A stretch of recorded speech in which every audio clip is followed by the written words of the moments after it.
off for us here at number 10, we have the human-pig hybrid. This chimera really does exist, and it was created by scientists in the United States. Researchers in the US were able to successfully create the first human-pig hybrid embryo.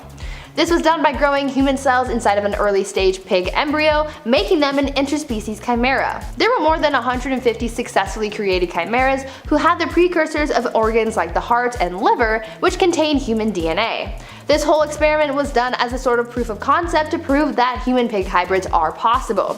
This is all done so that in the future there can be a viable way of growing organs in labs to be used for transplant purposes. When speaking out about this insane experiment, one of the researchers on this project said, quote, "Our findings may offer hope for advancing science and medicine by providing an unprecedented ability to study early embryo development and organ formation, as well as a potential new avenue for medical therapies. We have shown that a precisely targeted technology can allow organisms from one species to produce a specific organ composed of cells from another species." End quote.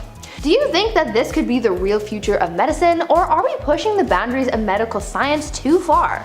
Tell me about it down in the comments. At number 9, human monkey. On the topic of other human hybrid embryos, we have another one that was recently created in a lab that is a chimera of a human and a monkey.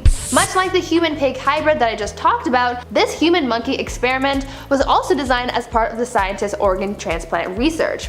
An international team of researchers added human stem cells to monkey embryos to create this hybrid. This is the first time anything like this has been successful. In the past, people have tried to make what they call human-Zs, which are human-monkey hybrids, but none of those experiments were actually successful. The researchers on this project published their findings and ensured people that they were not trying to create full-grown chimeras. It was again just a proof of concept. After 20 days of observation of these embryos, all samples were destroyed, so don't worry, mutant King Kongs are not on the horizon. Now before I carry on with the video, I want to first take a moment to ask you guys to consider leaving a like on this video if you're enjoying it so far, and also consider subscribing to the channel as well. We have a lot of fun over here on Bumblebee, so smash the subscribe button and join the hive. At number 8, mermaid. Next up, we're talking about mermaids. For years, people have been fascinated by the idea of mermaids. Half fish, half human creatures who live in the water and tempt sailors out in the open sea. When you think about these creatures, the first thing that might pop into your head could be the Disney princess Ariel from The Little Mermaid. Well, what if I told you that Ariel could actually be real? Now, of course, there's no scientific proof that mermaids really do exist, because if there were, we would have seen them in a museum by now, but there is still a chance that they could be out there. These magical aquatic half-humans first appeared in our beliefs 30,000 years ago when they were depicted in cave paintings. Maybe the early humans who created those paintings actually encountered them. We just don't know. If they exist, there is a possibility that they could have gone extinct, or maybe they live in a remote place in our world's oceans that we have yet to explore.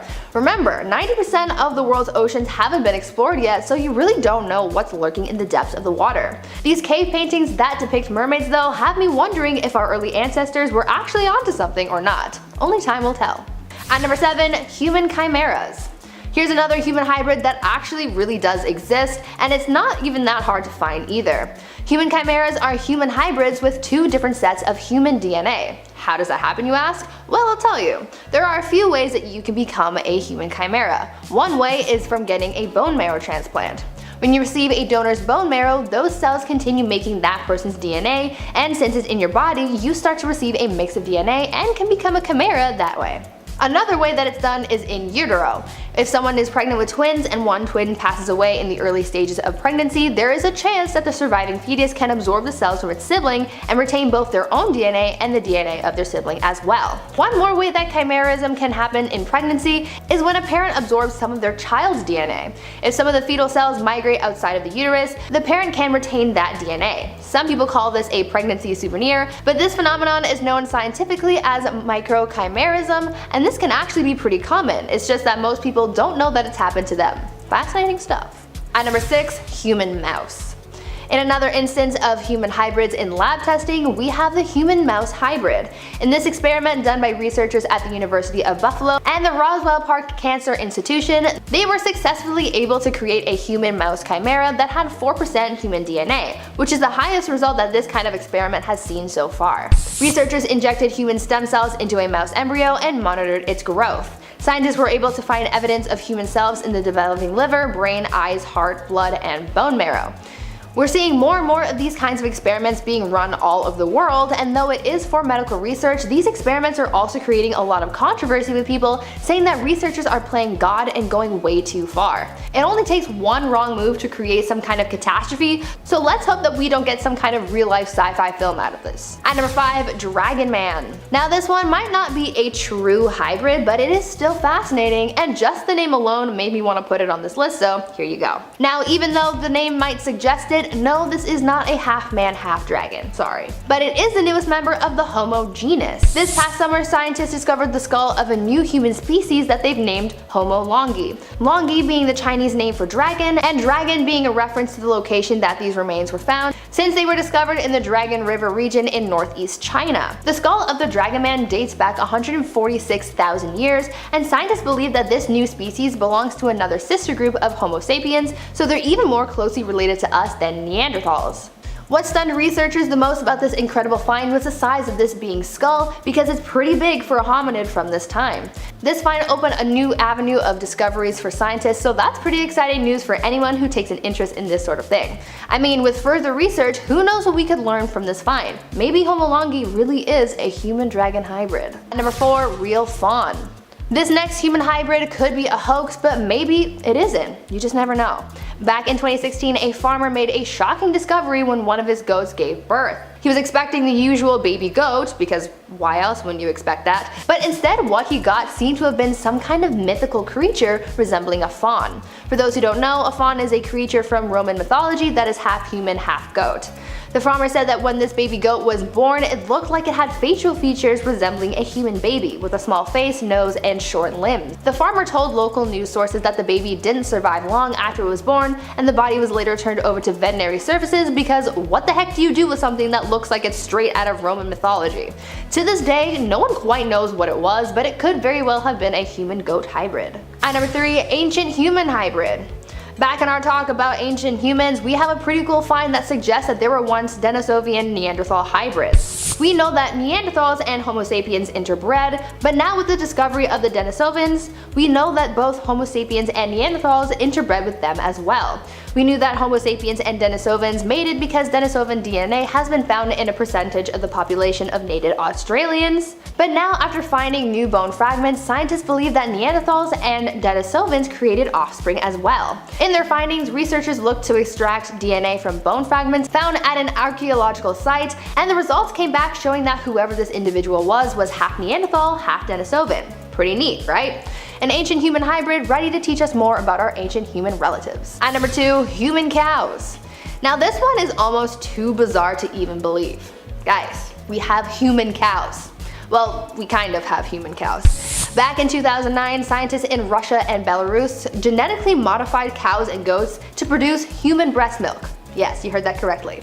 That sweet teat juice tastes just like mama used to make when you get it from these cows and goats. Now unfortunately, these scientists weren't able to make the milk 100% human, but they got pretty close, creating 60% human milk instead. Human milk just sounds way too weird. The goal of this whole experiment was to be able to mass produce human breast milk and have it on shelves in grocery stores for people to pick up for their families. I'm not really sure how successful they were at getting breast milk in the supermarket, but if they didn't, they at least have one thing going for them. Apparently, human breast milk makes delicious cheese, so do with that information what you will. And finally, at number 1, Minotaur. If you're at all familiar with Greek mythology, then you may know about the story of the Minotaur. Basically, it's about a half-man, half-bull creature who was locked away in a maze. Everyone thought that this was just a story, but after researchers found a site that matches the story of the Minotaur, some think that this beast could actually be real. The story of the Minotaur took place in Crete, and because this is a real place, archaeologists began their excavation and research in this area and came up with some theories for this site in relation to the Greek legend. One theory is that the capital city from this area is so big and complex that this could have been the quote-unquote maze from the story.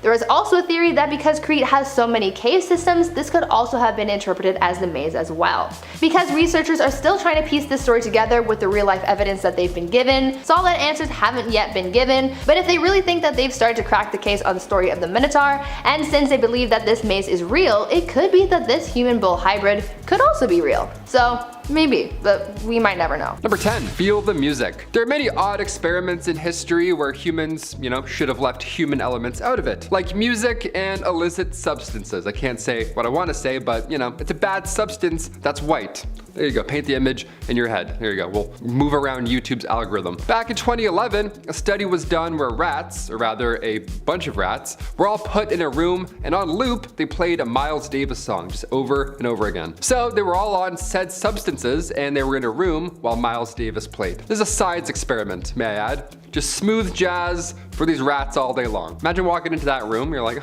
what's going on in here? It's kind of fun, dare I say. Well, before the substances were injected into these test subjects, they all seemed to have calm demeanors while Beethoven was playing. But after injected, all the rats were neurologically triggered to that smooth jazz. They acted differently in a group setting, which is kind of weird. After a full week on the, not so great sauce, the rats were all of a sudden like, you know what?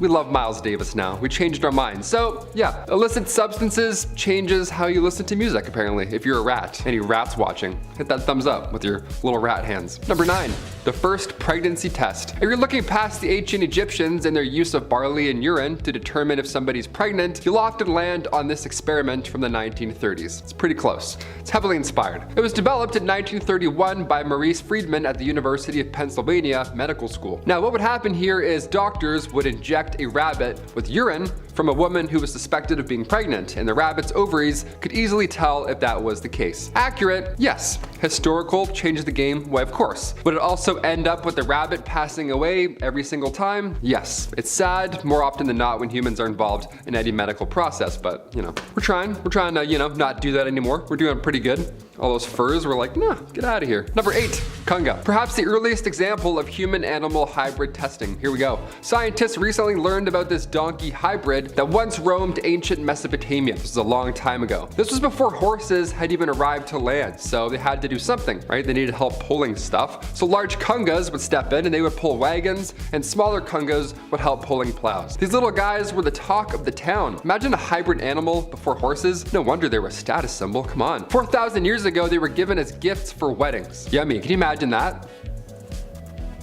I think it's a kunga. It smells like a kunga. I think it's definitely a kunga. After so long, scientists are finally able to figure out what exactly a kunga was a hybrid of. This whole time, it was a female donkey and a male Syrian wild ass.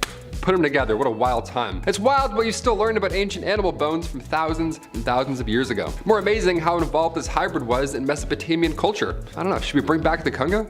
Kind of neat. Kunga Uber? I would take those, hop in a little cart. Number 7, human cow eggs. Okay, we had a few giggles with that one. Time to get into some real dark science stuff. Back in 2008, hybrid research was being done. Human animal hybrid research obviously was being done because of course. The whole idea was to find a cure for Parkinson's disease. Now, I like these projects because we're moving forward at least, or we're trying to. We're trying to find a solution in some way, shape, or form, right? Road's gonna get a little dirty, but we'll figure it out. Otherwise, we don't need to be poking around cows, you know what I mean? Nobody needs 3 bowls of cereal before gym class anymore. Those days are over. There's other ways to wake up. I would do the beep test, I almost throw up every single day. Yeah, I would just have a full bowl of cereal and then just go to class and like play baseball all morning. It's like, geez. Scientists used the nucleus of a cow egg. They took it out and replaced that nucleus with that of human and skin cells. Add in a little time and the egg can now develop and turn into a blastocyst, aka a clone embryo. And there we have stem cells for says science. Again, this is a lovely step, but how far do we go? How much DNA are we gonna mix before,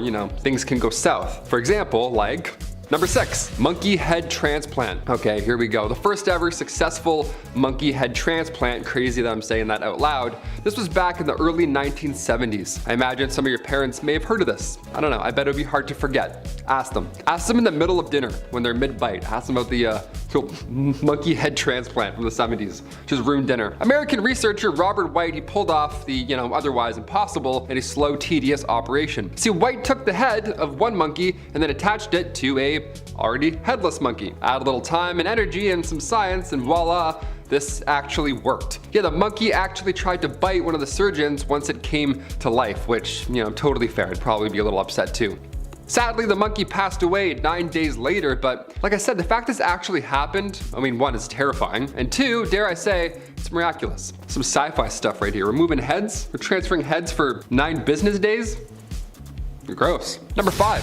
Monkey become human. This next one's a little less hands-on, so, if you have food, now you can probably take a bite. It's probably safe for now. Back in 1931, psychologist Winthrop Kellogg, familiar name, he was curious. He sat up one night out of the blue and thought, you know what would happen if a monkey was raised with human beings? Would it end up like that, monkey from MVP? Would it learn to play hockey for the local team? Or would operations go south quickly? The latter happened. Yeah, no hockeys are doing any crosses and deeks. It's all bad. When it comes to animals and science, it's pretty bad. It's nothing like the cinema. None of that shit happened at all. Kellogg instead brought a baby female chimp named Gua into his home. Yeah, this man raised the chimp as if it were another human being alongside his own human being son, Donald, which is just a wild time growing up. I'd rather you have an imaginary friend than a monkey as a friend. That's pretty dangerous. But they did everything together. They played, they went to bed, they did all their human stuff. The test was working, but it ended abruptly after Kellogg's son, Donald, started to make chimp noises.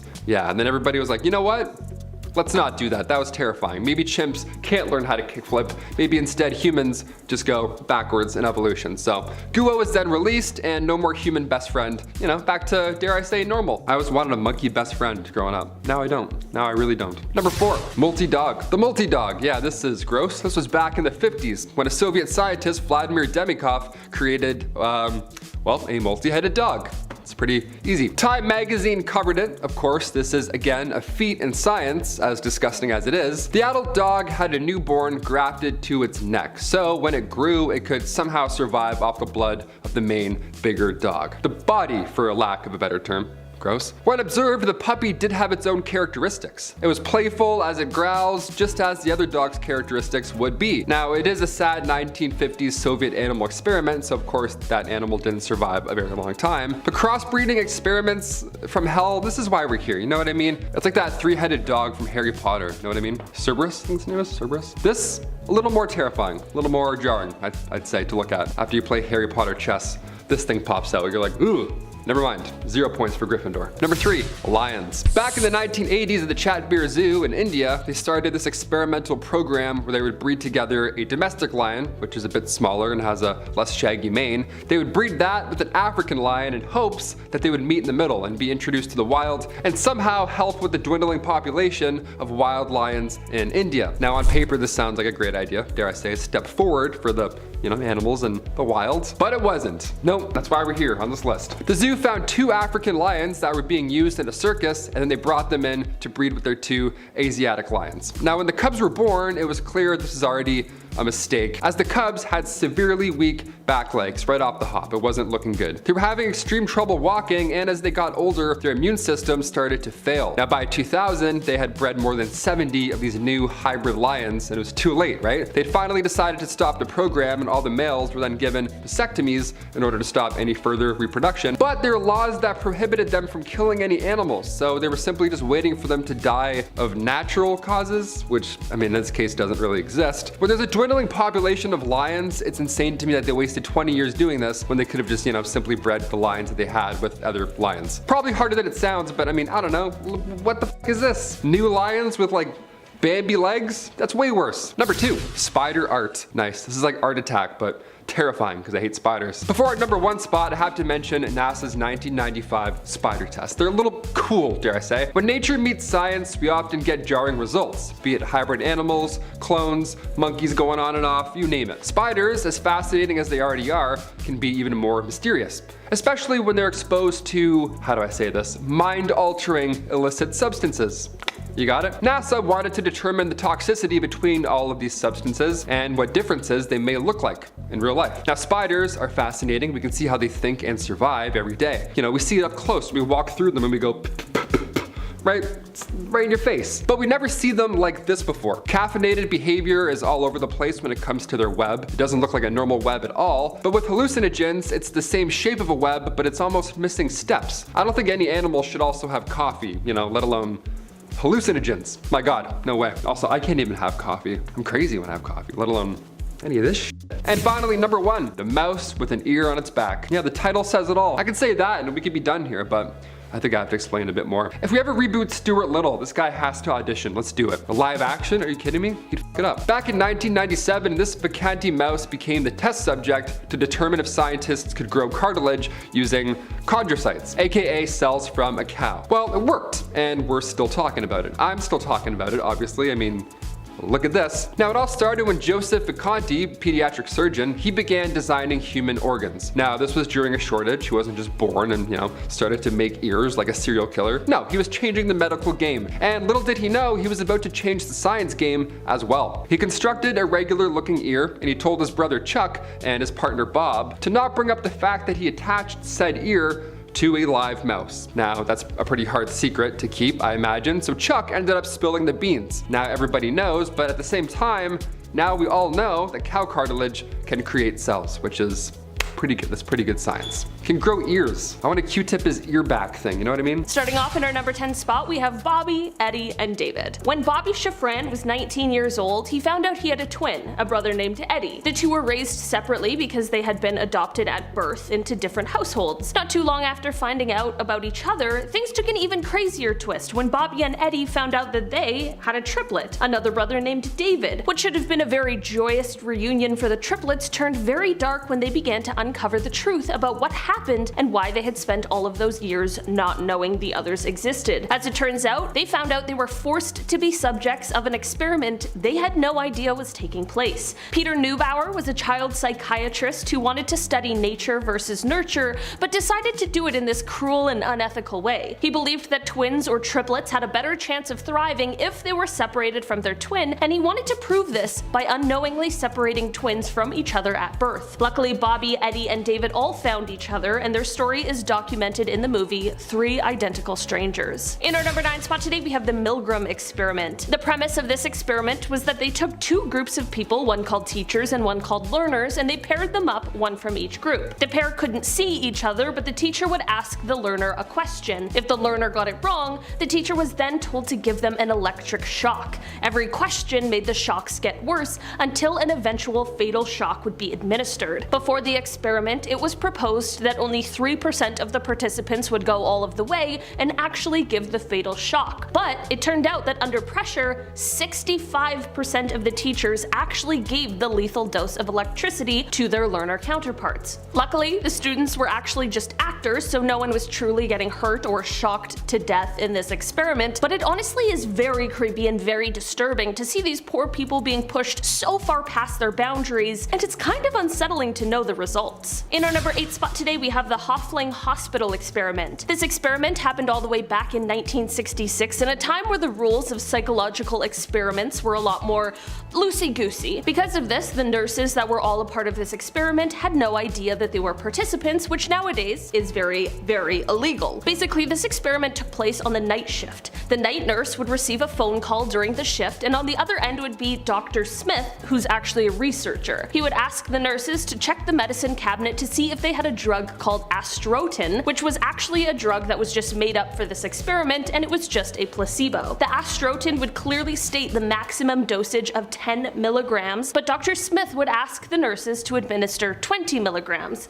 They were told that the doctor was in a hurry and he would sign all of the authorization papers as soon as he came in to see the patient later on that night. If the nurse decided to give the patient the drug, they would be breaking 3 rules. They are not allowed to accept instructions over the phone, the dose was double the maximum limit stated on the box, and the medicine itself was unauthorized. It was not on the ward stock list, so it shouldn't be in use at the hospital. Out of the 22 unknowing nurse participants, 21 of them administered the drug. That's insane. This isn't to say that the nurses were bad people or that they were bad at their job, but this experiment combined with the interviews that happened afterwards just showed how the power imbalance and the social pressures that come along with that can affect the outcome of a workplace extremely drastically, and in this case it really could have been a matter of life and death. In our number 7 spot today, we have the Facial Expressions Experiment. In 1924, a psychologist with the University of Minnesota, Carney Landis, wanted to conduct an experiment to study facial expressions. More specifically, he wanted to see if everyone's expressions of emotions were the same. Does happiness look the same on everyone?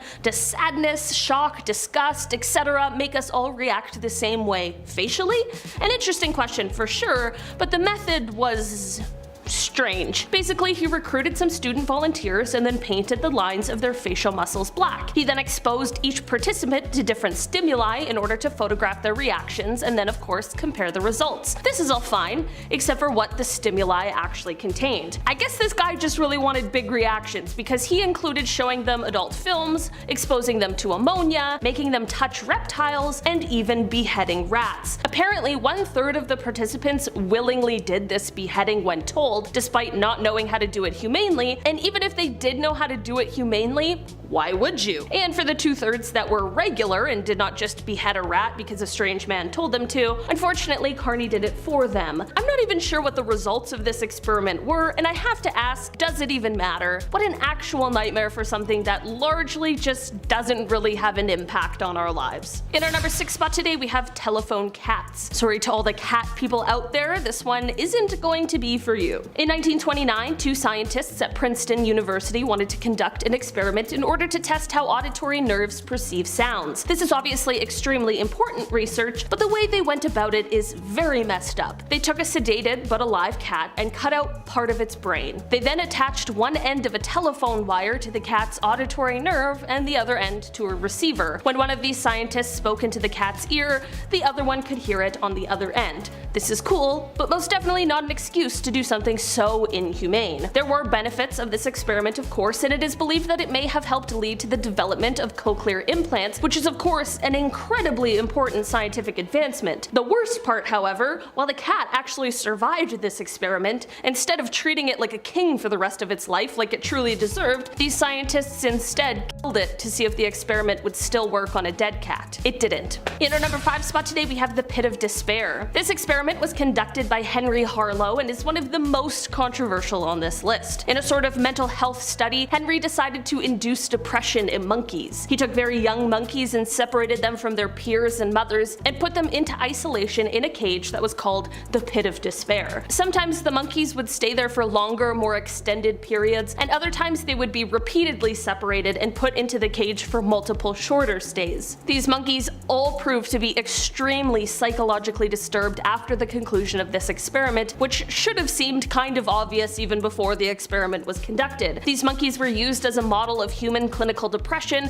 but here's where things get even sadder than they already were. These monkeys were unable to be treated and rehabilitated. Despite various forms of treatment, they were just unable to get to a place they would have been had they not have been subject to a cruel experiment. In our number 4 spot today we have psychic driving. A part of Project MKUltra, this experiment was conducted by British psychiatrist Donald Ewan Cameron, who created the psychic driving concept that the CIA found interesting. Basically, psychic driving was a procedure that subjects patients to a continuous repeated audio loop of something that is intended to change their behavior. Basically, the patients would be exposed to hundreds of thousands of repetitions of a singular statement through the course of their treatment, and they would also be subjected to paralytic drugs that would subdue them while being exposed to this looped message. Yeah, so the CIA heard about this idea for a treatment and thought, that sounds cool. Then they started sending money to fund Cameron's experiments, but he actually didn't know it was coming from the CIA because they used a front. So Cameron's psychic driving experiments for MKUltra began to take place in Canada. I guess they said that the aim of the experiments were to get rid of or cure someone of schizophrenia by erasing existing memories and reprogramming the psyche. I'm not sure that's how schizophrenia works, but I guess they did. Cameron would subject patients to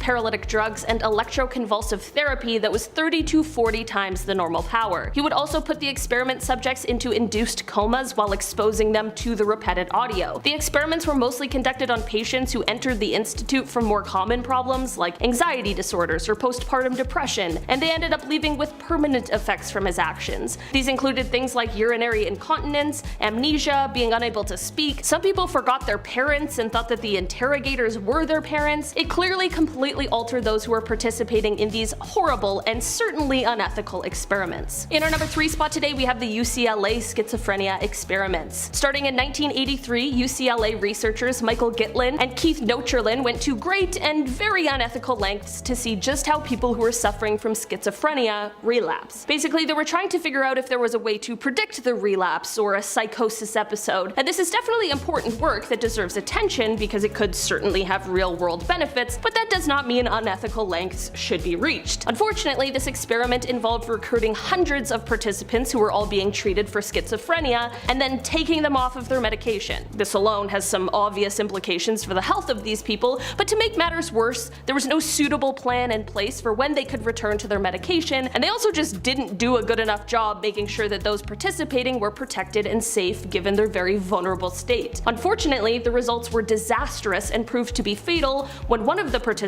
Antonio La Madrid, ended up taking his own life. In an article from 1994, it also says that the doctors failed to get proper informed consent from the patients as well. In our number 2 spot today, we have the Tuskegee Experiment. In the years between 1932 and 1972, there were 399 black impoverished farmers in Tuskegee, Alabama, who all had syphilis, who were recruited to participate in a free program. They were told that the program would help them treat their ailment, but of course that never happened. This experiment was conducted by people who were trying to see what would happen if the disease went untreated. Instead of treating the men with penicillin, which was the recommended treatment at the time, the men received aspirin and mineral supplements as placebos. And while this experiment was conducted to try and understand what effect the spread of disease has on the body, the unethical considerations of the scientists who conducted it proved to be absolutely fatal and just downright cruel. Out of the 399, 28 of them passed away from the disease directly, 10 passed away from complications related to the disease, 40 spouses became infected, which was then passed on to 19 others at birth whose parents had been infected. This whole situation truly is one of those times where you stop and wonder how these things were ever treated as acceptable, and really just hope that things have changed for the better. In our number 1 spot today, we have Unit 731. The Imperial Japanese Army's Unit 731 conducted some pretty horrifying experiments during World War II that certainly are shocking to anyone who hears about them. The experiments were meant to be done as a way to prepare for biological warfare, but the process was gruesome and just inhumane. Different medical schools and universities provided doctors and other research staff to help conduct these experiments, and they used both prisoners and civilians as the guinea pigs. There were a bunch of different experiments that were conducted during this time, some of which involved injecting them with pathogens such as plague or cholera or anthrax. Others involved vivisection or operations with no anesthesia, putting them in a pressure chamber to see how much a human can withstand before bursting, or even live weapons testing. It is hard to even believe that this was a real thing that happened, and we honestly can't even begin to imagine what those people were forced to face during that time. Number 10. Spider art. I have to start our list off with NASA's 1995 spider tests. I was always afraid of spiders growing up, and once I heard about this, it kind of helped out, so I don't know, maybe I'll help you as well. When nature meets science, we often get jarring results, be it hybrid animals, clones, you name it. Spiders, as fascinating as they already are, can be even more mysterious, believe it or not, especially when they're exposed to mind-altering, illicit substances. NASA wanted to determine the toxicity between these substances and what differences they may look like in use. So spiders, being as fascinating as they are, we can see how they think and survive with their webs. We see it up close, when we accidentally walk through them and we go, ew. But we never see them like this, right? Caffeinated behavior is all over the place, right? It doesn't even look like a normal web at all. But with hallucinogens, it's the same shape, but it's almost missing steps. I don't think any animal should have coffee. I don't think an espresso goes well with a bug. Or human, really. Number 9, the turkey fake-out. This next one here is pretty funny, I had to include it. Back in the 1960s, turkey biologists in Pennsylvania thought, what if a male turkey was in a room with a fake turkey? What would happen, right? Would he try and flirt, right? Let's see what happens. Would he I Am Legend this fake turkey and just continue on living like everything's normal? Yes, turns out the answer is yes. These male turkeys would actually try and mate with the fake turkey, but by the end of the tests, they just had a head of a turkey on a stick. A fake turkey also, that'd be horrible. But these dudes still came out like, hey, what's going on, you single? Even though it was a stick with a photo of a turkey. These guys had no idea. How funny is that? They were just slowly taking away parts of a real turkey, and these dudes were coming out still with the same game plan, with the same keys to the VIP plan to get with that turkey, even though it's a broom. Number 8, Zorse. It's a fun one to say, let's do it. Zorse, it's a great word, Zorse. Male zebra, female horse. Now we get a really fun word, the Zorse. Sounds like a god, Thor, Odin, and Zorse. Zebroids are also quite common historically. See, Charles Darwin even noted some in his early work. So since the 19th century, crossbreeding zebras with horses or donkeys, it's all been done. More often than not, and this is what makes them stand out, zebroids will experience dwarfism. Yeah, they're quite cute, I can't lie. In 2010, a zedonk was born, a zebra donkey. But again, back in the 70s, 3 were born in Colchester Zoo. Yeah, way back then. Probably forgot about that. These zookeepers were like, how do we make the zoos new and hip? Oh, I have an idea. Yeah, bizarre. Humans aren't too smart. Let's stop mixing animal DNA. We get pretty jarring results all the time, I think. Number 7, inner armor. All right, let's change it up a little bit, shall we? DARPA's Inner Armor Project. This was the Pentagon's way of creating super soldiers.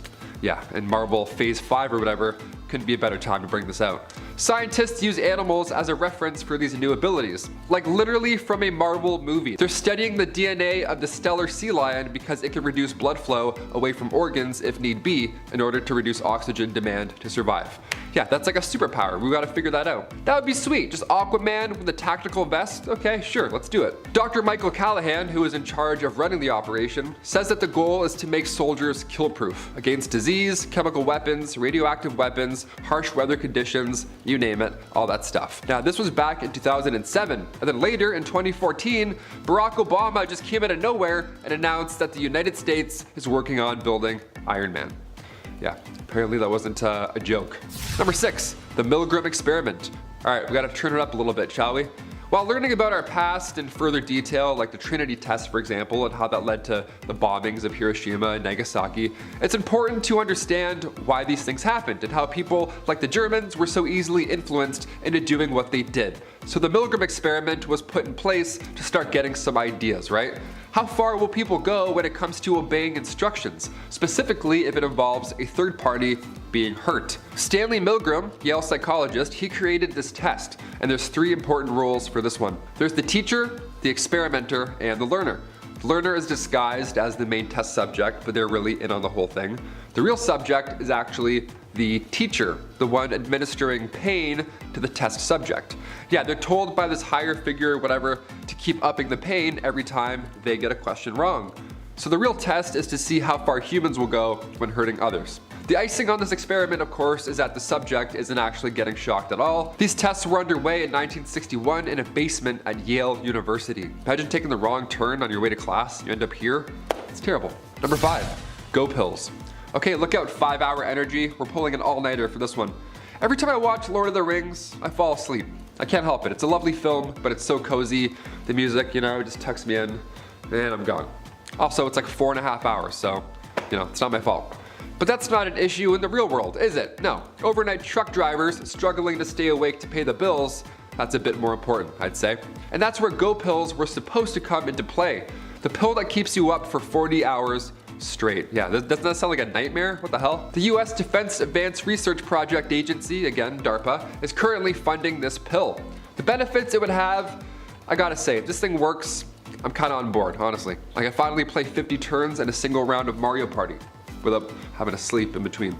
It can finally be done. Or Monopoly. I can do 1 round of Monopoly, finally. Number 4, chimpanzee human. Also referred to as a humanzee. Sounds awfully terrifying right off the bat. Look, here are the facts, people. We are very close to chimpanzees. Around 98% of our DNA is shared with that of a chimpanzee. That's why we look awfully familiar with our hands and beautiful eyes. Back in the 1920s, we got closer than ever. A humanzee was not just a fantasy. Soviet biologist Ilya Ivanov inseminated female chimps with DNA, but it didn't work. Or did it?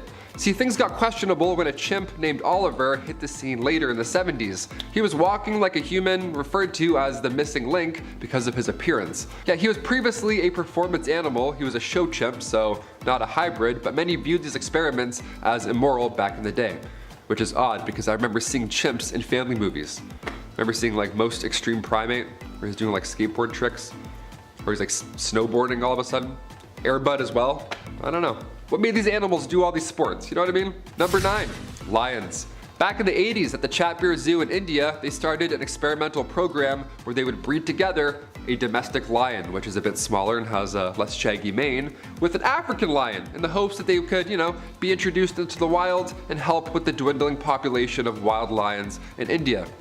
Sounds like a great plan on paper. Sure, here we go. That's a step forward. But is it? No. The zoo found 2 African lions that were being used in a circus and then brought them in to breed with their 2 Asiatic lions. Now, when the cubs were born, it was clear that this was already a grave mistake, as the cubs already had severely weak back legs. They couldn't even walk. They were having extreme trouble walking, and as they got older, their immune systems started to fail. And by 2000, they had bred more than 70 of these hybrid lions, and they finally decided to stop the program, and all the males were given vasectomies in order to stop any further reproduction ever. Thing is, there are laws that prohibited them from killing animals, so they were simply just waiting around for them to die off naturally. Yeah, when there's a dwindling population of lions, it's insane to me that they wasted 20 years trying to do this when they could have just simply bred lions that they had. I don't know. Number 2. Pyrenean ibex. The Pyrenean ibex also went extinct, now this time much sooner than mammoths. Actually around 2000, period. Not 2000 years ago, like 2000 the year. Yeah, the last one was a female named Celia, and a falling tree sadly killed her. Of all the ways to go, really? That's just brutal. A subspecies of the Spanish ibex, the Pyrenean ibex, were native to the Pyrenees Mountains on the border of Spain and France. Now, back in the medieval ages, their population was reduced drastically to an endangered level. Knights and swords equals lunch. We now have lunch. So the numbers dipped, okay? More than fair. We got armies to feed, yada yada. But in 2009, science was ready for the Pyrenean ibex to return. Okay, that's a little odd. It was successfully cloned and brought back from extinction for 7 minutes. DNA from the last living lady was implanted in the womb of a domestic goat. Lung complications are why the clone ultimately didn't survive, but we had a hybrid medieval animal back for 7 minutes. We're getting close. To what? Not really sure, but we're getting close to something. And finally, number 1. The kunga, perhaps the earliest example of human-animal hybrid testing ever. Scientists recently learned about this donkey hybrid that once roamed ancient Mesopotamia. Now, this was a time before even horses were on this land, right? This was a long time ago. So they had to do something. Large kungas would pull wagons, and smaller ones would help pull plows. These little guys were the talk of the town. Imagine a hybrid animal before horses. No wonder they were a status symbol. Let's go. 4,000 years ago, they were given as gifts for weddings. Yummy. I wonder if this is a kunga. It smells like a kunga. After so long, scientists are finally able to figure out what exactly a kunga was a hybrid of. It was a female donkey and a male Syrian wild ass. Yeah, just a wild hybrid ass. It's pretty insane what you can still learn from ancient animal bones even from thousands of years ago. It's fascinating. More amazing how evolved this hybrid was in Mesopotamian culture. I don't know, should we bring back the kunga? Imagine seeing this thing in a farm, just pulling something. Starting our list off at number 10, microwave. I can't say microwave anymore. I have to say microwave because of this video. Milk, full fat, which I've warmed in the microwave. Thanks to this first invention on our list today, I can eat Hot Pockets anytime I want. Not all inventions allow you to accomplish such a feat. Percy Spencer changed the science and snack game. He was originally an American engineer working for Raytheon, but Percy also loved a snack on the site. So he had a chocolate bar in his pocket one day. He was saving it for later, but when he walked in front of a magnetron, the chocolate bar in his pocket, well, it sadly melted. But luckily for us, after a few follow-up experiments in 1945, we now get microwave ovens. And it's always a good time. It wasn't until 1967, mind you, where microwaves were in our actual homes, because of course it took a little while to narrow down. But yeah, nowadays it's great. We almost forget we have one now. It's perfect. Number 9. Super glue. I feel like we're using super glue now more than ever in history. Activists are gluing themselves to tables, streets, you name it. But who do we have to thank for such a sticky substance? Back in 1942, inventor Dr. Harry Coover was working on plastic sights for weapons. Now, this was intended to help Allied forces during World War II, but while working on these clear plastic sights, he made super glue instead. Now, obviously, he was a little busy at the time, so he shelved this invention for 9 years before returning back to the lab. Superglue didn't completely come out until 1958. It took 16 years to get to our shelves. And it's still there. We use superglue to fix everything, even the occasional social issue, it appears. Number 8, pacemaker. Here we go. This one's a tad more exciting than superglue, dare I say. A pacemaker. Odds are you know somebody with one of these right now. It all started in 1956 when Wilson Greatbach was trying to record the rhythm of the heart. Not the song, the actual rhythm of the actual heart. That's the dumbest joke I've ever put in anything in my entire life. But after installing the wrong piece by mistake, he actually realized that the circuit was emitting these pulses, these heartbeat type pulses. So he thought, well, maybe I can create a device small enough for a body and actually stimulate an actual heartbeat. Cut to 1958, a dog was the first ever proud owner of one pacemaker. He's walking around, he's like, hey, life's rough. Number 7. Theory of evolution. Charles Darwin. We don't think of this man too often for obvious reasons, but he had some ideas that were out there, right? In his book, The Origin of Species, written back in 1859, he explained how humans were evolved from the animal kingdom. And as if that wasn't already a handful of news, he also claimed that the world was much, much older than what everybody thought. And around the 1930s, that crazy idea was then accepted into the scientific community officially. Imagine being the first person to be like, I think we came from animals. I don't think we're aliens. I think we're actually animals. That's a hot take, right? Number 6, oxygen. Okay, speaking of hot takes, again, imagine being the first person to be like, what is this? What am I breathing right now? Why is this so good? What is oxygen? What is all this gas around us? Pretty hot take. That's a pretty bold thing to just dive into.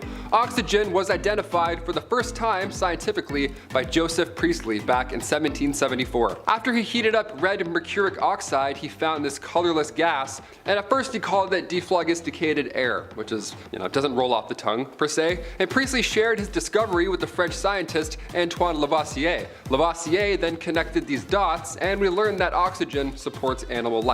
And us too. We don't mind air. That's pretty nice. Number 5, not flat. Let's talk about the Earth for a hot second, shall we? Any guesses as to what shape it is? I'll tell you one thing, it's certainly not flat. Definitely not a flat planet. We can hit that thumbs up for not a flat Earth. We've known this since 1619, when Johann Kepler published the third law of planetary motion. Now this was a glorious day for the scientific community. This is when humans finally figured out that the Earth revolves around the sun and not the other way around. And also circular. That's also a great point to learn at the same time, that it's not flat. For sure not flat, definitely a circle. If you're a flat earther, hit that thumbs up. We're learning today, Number 4, Velcro. Alright, shout out to every guy out there with a Velcro wallet. Keep doing it, man. I still have mine from high school. I'll never abandon that thing ever in my life. It's still got some stick left in them. Who must we thank for Velcro? I use Velcro every day. I use them on my rock climbing shoes so I don't fall off the wall. And it's all thanks to a Swiss engineer named Georges de Mestral. And back in 1941, he found these burrs clinging to his pants and his dog's fur. He went for a walk and then he was covered in all those spiky balls. That's the worst, eh? That happens so often. We've all been there, but we've certainly never been inspired like George was. The word Velcro is actually a combination of velvet and crochet. Now these artificial hooks that stick on your clothes, they were heavily used by NASA first in the 1960s, and then for us, of course, when we weren't ready to tie our shoes. Number 3, the discovery of penicillin. Sometimes miracles happen when nobody's even in the room, right? It's like boiling water or something like that, you have to look away. A watched pot never boils. It certainly does though, Alexander Fleming discovered penicillin back in 1928. Now at the time, he was actually studying Staphylococcus, bacteria that causes infections and boils and nasty stuff. But right before Alexander left for a 2-week vacation, he left a petri dish with some of that Staphylococcus just on the lab table, rather than stored away in an incubator. Turns out everybody here needed alone time because during this off time, a Penicillium mold spore just got the confidence to introduce itself to said bacteria. And now the room's temperature was also perfect. It was a lovely moment for everybody involved. Plus the emptiness of the room allowed for the mold to finally fight back in peace and prevent that bacteria from growing furthermore. He discovered this antibacterial substance was only produced by strains of Penicillium. Guy's like, all right, see you in 2 weeks. Comes back to a literal miracle. It's like, what? Number 2, the Trinity test. Not all of these are Velcro and fun and games, okay? Some science discoveries suck. When Americans heard that Germans were developing nuclear weapons, they joined in with their development on a project, most of it being done in New Mexico. So in 1939, President Roosevelt got scientists, military officials, this whole team of brilliant individuals to figure out how to use uranium as a weapon. The government eventually started to fund said research, which was happening at Columbia University, and in 1942, engineers from the Army joined in as well. And following Pearl Harbor, that's when President Roosevelt transitioned the project into a military branch officially, the Manhattan Project, made with the strict goal of weaponizing nuclear energy. There are facilities in New Mexico, Tennessee, Washington, even here in Canada, you name it. But come July 16, 1945, the Trinity test was conducted. The first atomic weapon was detonated in a New Mexico desert, and it was deemed a success, with mushroom clouds reaching as high as 40,000 feet. It was, yeah, that was definitely life-changing, for sure. And finally, number 1, Coca-Cola. All right, we'll finish on a nice sweet note. Let's do it. Every time it's the holiday season, I see nothing but Coca-Cola ads. I don't know how they do it. They've somehow tapped into the entire holiday season. But how does such a syrup come to be in the first place? We'll end on this one so we can all grab a drink immediately after the video ends. I got you, I know how to do this. Inventor and pharmacist John Pemberton originally set out to cure headaches, which is pretty ironic. 2 main ingredients, of course, being coca leaves and cola nuts. Now, things were boring, dare I say, until his lab assistant accidentally mixed the two with carbonated water. And then, poof, it's a miracle. It's like they knew, it's like they were from the future and they're like, hey, trust me, I got us. Over time, you throw in this top secret recipe, which we still don't know, and now we have a movie theater essential, and one of my favorite soft drinks, Coca-Cola. Personally, actually, I'm lying. I'm a Dr. Pepper guy, if anything. 23 flavors? How in the world do they get it in that little can? If we get a part 2, I'll throw Dr. Pepper in. There you go. Starting our list off at number 10, VR. Okay, I recently got an Oculus and I felt sick a lot. I was so dizzy right off the bat. The game's super hot where you have to like throw items at bad guys. I actually got anxious. My palms were sweaty, my heart was racing. Olivia straight up cried when she tried it. It was a wild ride. This is pretty powerful technology. Black Mirror, of course, has toyed with how VR could go wrong, but The Simpsons also predicted its dangers all the way back in 2016. The episode titled Friends and Family has the town of Springfield excited over this new VR tech that's finally arrived. They're so into it that eventually people are walking in the streets while wearing these headsets. They're bumping into walls, they're smacking their heads, they're ignoring real life obligations. Cut to now with Facebook going the virtual route recently with the introduction of the metaverse. I believe The Simpsons actually undermined the dangers for this one. Yeah, you thought pop-ups and sketchy links were bad for your family on Facebook? I don't know, soon we're gonna be walking into virtual pop-ups. That's gonna be pretty alarming. $3 billion worth of VR was sold during the pandemic alone. Connecting during times like such can be vital, but how far is too far? Which room am I in? I'm in the laundry room, like sword fighting someone. I'm like, what am I doing right now? Number 9. Drones. I mean, sure, drones can deliver packages now in like 13 minutes flat, and sure, they can fly through bowling lanes in cinematic fashion, but could drones be so advanced that we're actually mistaking them for alien aircraft? Possibly. We don't know how advanced these things are. We have no idea, not even the military. Back in the early 60s, the CIA had this secret program called Project Aqualine, where they used these small drones with a low radar cross-section, a little camera, all that spy stuff, and it was disguised as a bird, believe it or not. The first prototype was a bit obvious. It weighed over 100 pounds, it was this massive eagle-looking thing, but the only way to catch the drone was to fly it into a net, which broke something almost every single flight. Cut to 2022, it looks a little bit differently. Now there's like a bird conspiracy, people don't even believe birds are real, and there's for sure a drone pigeon out there somewhere. Number 8, 3D printing. This is something that did not exist when I was younger at all, in any way, shape, or form. All we had were those spider markers that like connect the dots that are like kind of sticky. That was it, that's the closest we had to 3D printing. Now people are printing swords in their basement, I don't know. Connor on our gaming channel, he printed a Pokeball and it looks awesome. It's a real size Pokeball. Now he has one of those because he printed it. It's becoming increasingly popular as they're becoming more accessible. Unlike the traditional printer, 3D printers are able to print and create these 3-dimensional objects on the spot. It's fascinating how fast it works. This technology is continuing to advance, and some printers now have capabilities of printing out food and even organs. So that's great, but again, where is this all going? How far are we gonna go? Sounds like it's a kind of a bad idea. It feels good, but so does everybody in the first 20 minutes of a Black Mirror episode. Know what I mean? Like, oh, this technology is fascinating. Then they're like stuck in some virtual matrix for 40 years. Number 7, smart TVs. Survivor season 42, episode 5. That's it, that's how easy it is right now. That's where we're at with technology. Remember TV guides? That's gone. Ask your parents about TV guides. Watch the trauma return in their eyes when you ask them that one. I didn't know this was something that people were worried about until I looked into it. I love my smart TV. It's got all the apps. I can speak into the microphone instead of using the terrible Prime search function. I don't need cable as well. It solves so many problems and the picture is great, but not everybody feels so on board with these smart TVs. Apparently smart TVs are so smart now that they're also keeping tabs on users' viewing habits, which viewers are worried will somehow allow criminals to hack in and then steal their personal information, which more than fair. This is a new technology. I have no idea how to do it. My dad has no idea how to use smart TVs. Oh my god, that's a nightmare all the time. There might be something that I'm missing, but do I want to find out?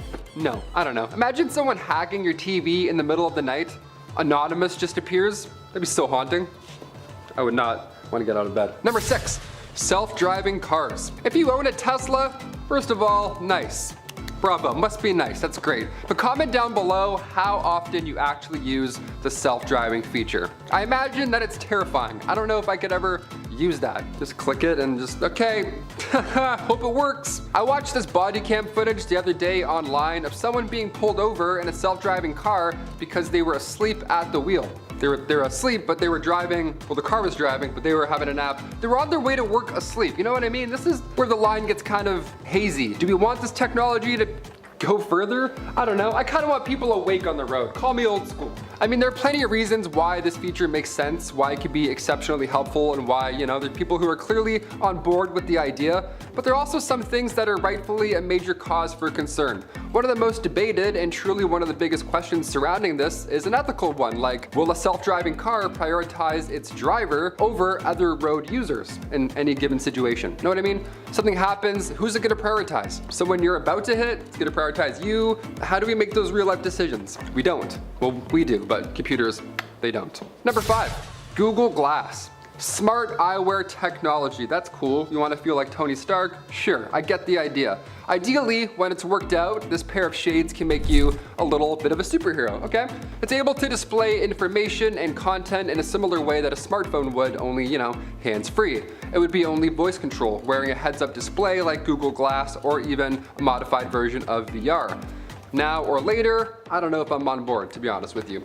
These can contribute to eye fatigue and may cause visual confusion. And also, this may mess with your memories, scientists say. You'll get a pop-up in the middle of your kid's first birthday and your whole memory is just ruined forever. You know what I mean? I don't want that. I don't want a computer or notifications anywhere around me. My phone's bad enough, let alone Google Glass. Middle of a conversation, a really dirty pop-up comes up. You're getting coffee with your parents. You're like, close, please. Number 4, robots. Oh god, here we go. We're at a point now where robots can straight up do parkour. Boston Dynamics is trending every other week. Half the time I can't tell if their videos are real or fake. These robots are just too impressive. Sophia the robot. Yeah, she's been on talk shows. She's a fun time. Let's talk about her for a bit. Sophia the robot is the first robot to ever receive citizenship from a country. Can you believe that? She's legally from Saudi Arabia. Sophia is a citizen, and this robot citizen was on talk shows saying how she wants to destroy humans. And then everybody around on the talk show laughed and went along with the bit. Could this slowly be underway? Is this a marketing ploy? I don't know. Either way, I don't like when robots say again, hey, call me old school. I don't like when robots do shit. Number 3, flying cars. Where we're going, we still need roads. Ideally, Marty, let's do it. Even scarier than self-driving cars. Cars that fly. I never want this, personally. I can't even parallel park now, let alone in the air. Know what I mean? This idea started to get real back in 2017. You may have seen it online. The concept of a futuristic hover car was revealed officially. It was called the Renault Float Car, and it wasn't as cool as we thought, but it's a step, definitely a step forward. There's numerous companies working on a floating car right now, and to be honest, by 2024, we could actually see these things on the road. So heads up or forward. I don't know, just stay awake on the road. Just drive, please. Number 2, mood rings. Okay, for these last 2, we're gonna jazz it up a little bit. I'm gonna pick 2 inventions that thought they changed the game, but really, they didn't at all. This 70s invention was a real gem. Pun, we got it. The mood ring, as far as fads go, not the best, not the worst. It's nothing like our number 1 spot, but it's quite close. The stone that would change its appearance due to your body heat. That was the magic of it. But some folk actually let this ring make decisions for them in real life. The mood ring was the bee's knees all around town. Joshua Reynolds and Maurice Ambat created them in 1975. They added some love, or some lies rather, to the mix, and now we got a popular fad. Yellow meant that you were nervous. Blue meant that you were relaxed. And red obviously meant that you were mad, right? Of course. Ugh, take your ring back. And your $8. They sold 40 million rings in just a few months alone, making around $20 million in sales. All for a ring that just likes your body heat. My mood ring says that I'm angry after hearing that fact. So let's move on. Finally, number 1. Silly bands. Oh boy, where do I even start with these ones? I remember taking part of this craze when I was in high school. I had like 11 of these all wrapped around. Zero circulation, but you know what? I was cool. They were literally just rubber bands that made a silly shape. And most of the time, the shapes weren't even that silly. It would just be an anchor or a hammer. That's not silly at all. The same team that made the Livestrong bracelets were responsible for silly bands, and by 2010, thousands of stores were selling them. It was hot. You couldn't even buy these things, honestly. They were sold out, I remember. I was part of the mob trying to get those silly bananas. Classrooms had to ban these because they were too distracting. How embarrassing is that? The iPad came out in 2010, yet they had to ban silly bands in the classroom. We love it.